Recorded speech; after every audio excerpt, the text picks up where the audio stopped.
Do you know what is primary data collection? Hello, I am the Avatar from Base Research Consultancy Group, and today I will teach you what is primary data collection. Primary data collection involves gathering information directly from original sources.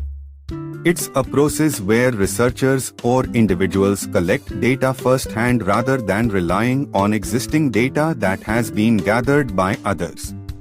Primary data collection offers several benefits.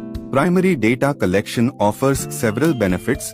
1. Accuracy and relevance to control over data quality. 3. First-hand information. 4. Customization. 5. Timeliness. 6. Specificity. 7. Uniqueness. 8. Flexibility. 9. In-depth understanding. Despite these advantages, primary data collection can be time-consuming, costly, and requires careful planning and execution to ensure its effectiveness.